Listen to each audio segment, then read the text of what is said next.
The ashram is a place of living and learning, and it's up to each person what they do with that opportunity. And the highest place, or the most refined place we can get, if we can live here in harmony and work with that sense of love, and the love that flows.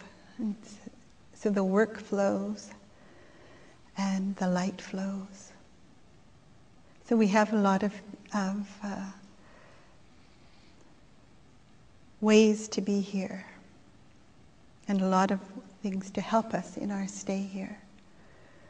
The light is one of the most important ones, but we all know that it's difficult to keep the love flowing.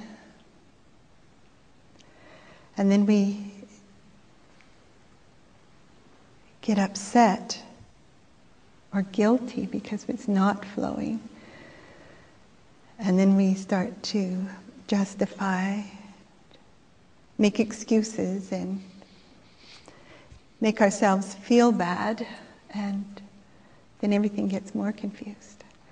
But if we can put it in the sort of the way that way things do flow, like we have the creek, and it's flowing quite well right now.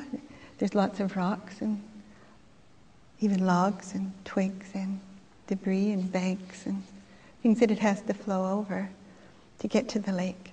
It doesn't stop because the rocks are there. And it doesn't stop because the logs are there. It just flows right down the bank and right to the lake. And so if we keep our focus on the flowing part, the light, the flowing love part, the flowing light part, keep that flowing instead of focusing on the obstacles,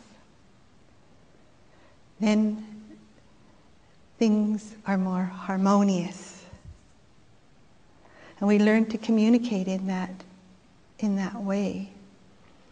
May all my speech and idle talk be mantra. Now, where does that mantra come from? Where does that speech come from? And what does it look like?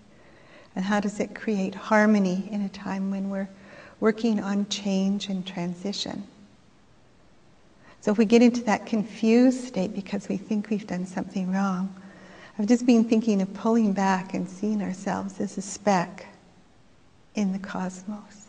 And that little tiny little wavelet that went over that little tiny rock, or that little tiny interaction you had with that person that you are living with and deeply admire and support, is that going to cause the whole day to flow uncomfortably? Or can you just move around it? Can you just let the light flow and see what happens there? It's to really take into effect like how on one level we can make the littlest things into big things, that make it into bigger things, that make it into very difficult things to live with. And so communication is a very important part of living in a community. And to take those emotions and turn them into that mantra that speaks from the deepest part of you, to turn those obstacles into learning situations while you're living with the people that are here, to make the mantra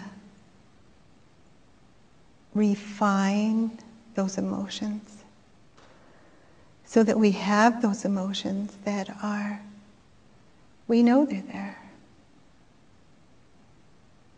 Everybody has them. But to bring them, to be able to find that place in your practice to bring them forward and not dump them on somebody else, not flood them with your emotions, but let them have a stream bed that they can flow into the stream bed of your mantra. And it seems that there's so much we can do with that. Like it really does create more energy, like on a real level, like people get power and electricity from their streams and rivers. We get heat from the earth. So there's just these ways that we can make the living part more alive and more conscious.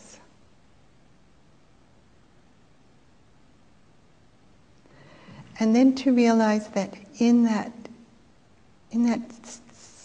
sort of stepping back and thinking things through,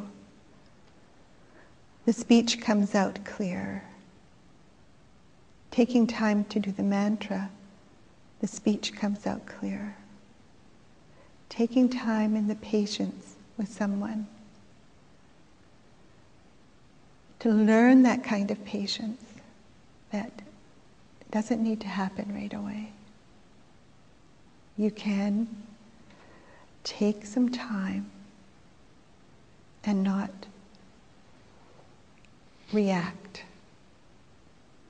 You have the tools to think of the light, to think of your mantra, to think of the opportunity that you have here, that we all have. So that then the flowing part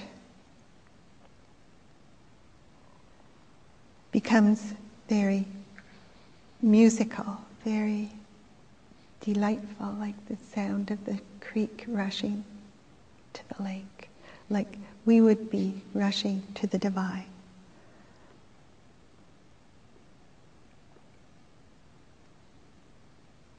And then we can see that the work that we do together, whether it's in our interactions or in our physical work, is filled with that harmony.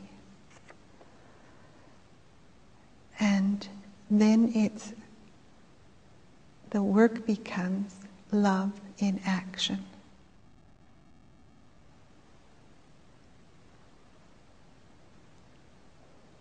And then people see it too, but you will feel it. So the thing to remember is that living at the ashram is for living and learning. And it's learning how to live. And it's living so that you can keep on learning. So we all have that opportunity. And everyone has that sincerity when they come and they do the work. And that's what Swami Radha said. Your sincerity is your best protection. It's the best way to not get caught up in when you look back on your life, it was the little tiny thing. In fact, you probably only remember most of them. So to live your life in the light, in the ashram.